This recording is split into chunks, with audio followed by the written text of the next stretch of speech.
Halo, perkenalkan saya Dr. Ivana. Saya dokter spesialis kebidanan dan kandungan yang sekarang bekerja sebagai dokter kandungan di salah satu rumah sakit swasta di Jakarta.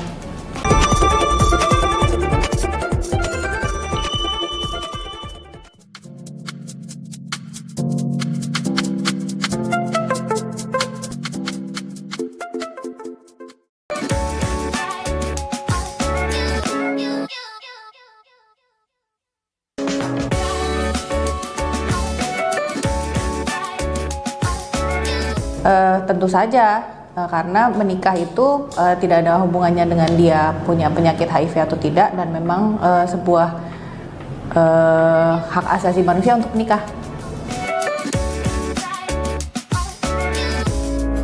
Kegiatan seksual untuk pasien HIV positif tentunya ditentukan dari jumlah viral load yang dikandung sekarang. Apakah dia sudah tidak terdeteksi atau masih terdeteksi? Jika masih terdeteksi, ada baiknya untuk aktivitas seksualnya menggunakan kondom atau barrier supaya mengurangi transmisi antara suami istri tersebut. Tapi kalau misalnya sudah tidak terdeteksi, tentu saja boleh untuk tidak menggunakan kondom.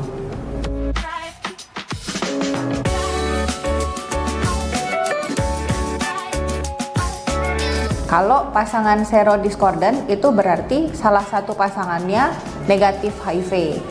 Kalau misalnya pasangan serokonkordant berarti sama. Jadi dua-duanya memang HIV positif.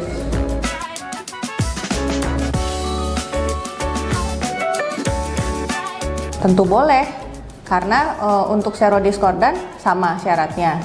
Salah satu, terutama pasangan yang menderita HIV positif, harus tidak terdeteksi dulu kadar virusnya. Kalau saat dia sudah tidak terdeteksi, tentu saja bisa kemungkinan penularan ke pasangannya akan berkurang dan sehingga bisa memiliki anak. Untuk mengurangi risiko, selama serodiscordant dan salah satu pasangannya itu tidak terdeteksi itu bukan berarti tidak ada virusnya. Ada, tapi dalam jumlah yang sangat sedikit. Jadi, sangat disarankan untuk tetap menggunakan kondom jika memang tidak ada rencana untuk memiliki keturunan saat itu. Tapi kalau misalnya memang saat itu dalam program hamil, akan disarankan untuk boleh melepas kondom, terutama saat-saat di masa subur.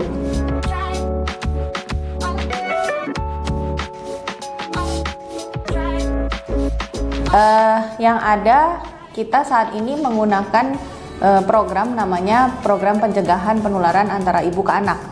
Nah, hal itu ditentukan yang pertama adalah seorang ibu tersebut karena dia HIV positif harus minum ARV.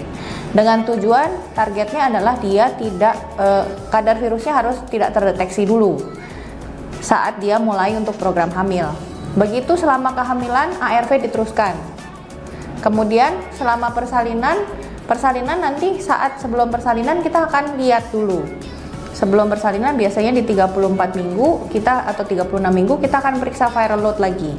Kalau misalnya viral loadnya tidak terdeteksi, pemilihan persalinan ditentukan dari apakah seorang ibu tersebut mampu untuk persalinan per vaginam atau normal, atau tidak bisa melakukan persalinan normal karena indikasi yang lain, maka diharuskan untuk operasi sesar. Dari situ setelahnya kita akan bisa berikan ASI kalau misalnya tidak terdeteksi. Syarat utamanya adalah harus mengkonsumsi ARV dan viral load-nya tidak terdeteksi.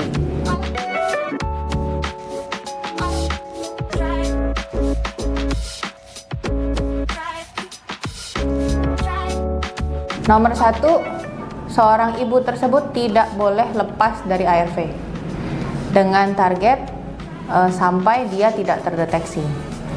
Kalau misalnya dia masih terdeteksi, disarankan kalau bisa tunda dulu kehamilannya sampai viral load-nya tidak terdeteksi. Itu yang paling optimal.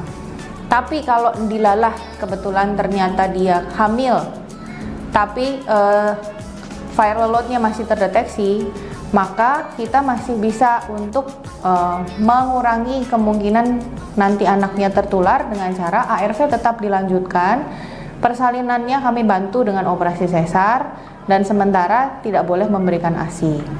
Jadi option-option itu sangat terbuka, masih bisa kita bicarakan sesuai dengan keadaan masing-masing ibunya. Yang paling optimal adalah mulai kehamilan saat viral load-nya tidak terdeteksi.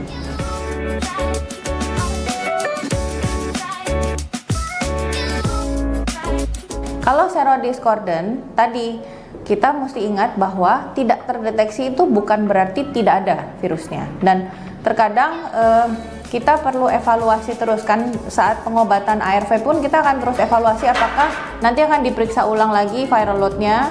Mungkin saja dalam periode pengobatan itu bisa terjadi resistensi dari obat ARV-nya tersebut sampai akhirnya bisa terjadi viral load-nya naik lagi misalnya. Nah, di saat-saat yang seperti itu ada gap di mana bisa terjadi transmisi. Jadi saran saya, walaupun serodiscordant dan tidak ingin punya keturunan, alangkah baiknya kalau masih tetap menggunakan kondom.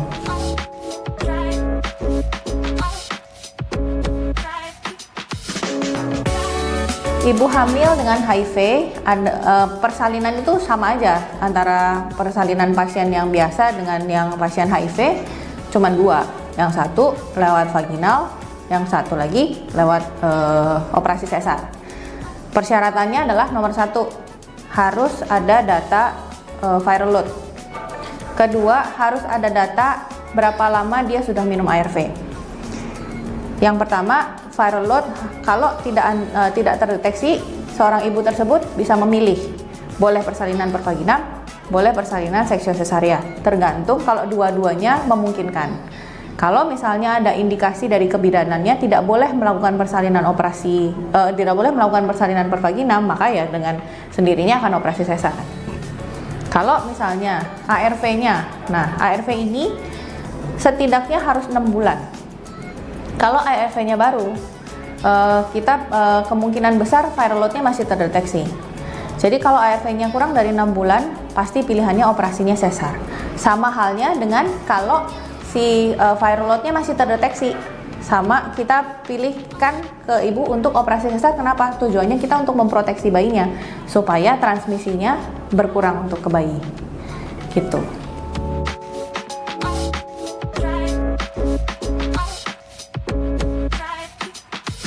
Bayi baru lahir paling bagus memang dengan ASI ya, tapi kita juga tahu bahwa transmisi melalui ASI itu ada. Jadi tetap syarat nomor satu, viral load-nya harus tidak terdeteksi, baru seorang ibu tersebut bisa memberikan ASI. Pilihan berikutnya adalah kalau misalnya viral load-nya terdeteksi gimana dok?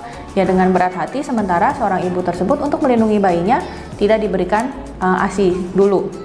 Nah, kalau pakai ASI syaratnya apa gitu kan? Pertanyaan berikutnya, kalau pakai ASI gimana dok? Nah, challenge berikutnya adalah seorang ibu itu paling sering kalau punya anak baru lahir, baru pertama kali nyusuin, yang paling sering adalah lecet pada putingnya.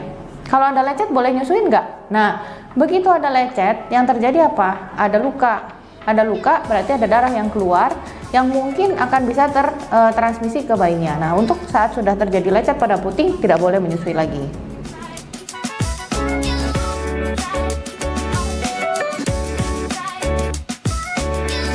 Untuk bayi dengan ibu positif, kita akan berikan profilaksis sekitar 6 minggu. Bayinya akan diberikan profilaksis untuk ARV selama 6 minggu, kemudian nanti setelah 6 minggu bayinya akan dicek ulang. Untuk ibu-ibu yang memang dia misalnya dia memilih untuk tidak ASI, biasanya ada perbedaan sedikit untuk di ARV-nya.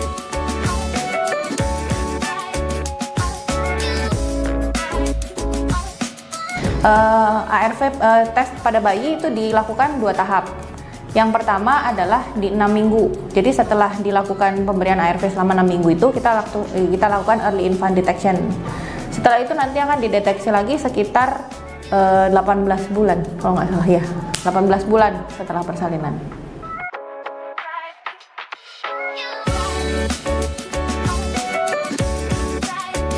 Nomor 1, minum ARV dengan rutin dan teratur. Kalau misalnya Bapak Ibu sekalian minum rutin ARV dan viral load-nya tidak terdeteksi, sebetulnya penanganannya mirip dengan kehamilan seperti biasa. Jadi nanti kita akan berbeda di pemberian ASI dan nanti tata laksana bayinya saat persalinan, setelah persalinan mungkin perlu diberikan ARV, hanya itu. Tapi selama kehamilannya tidak berbeda bermakna selama viral load-nya tidak terdeteksi.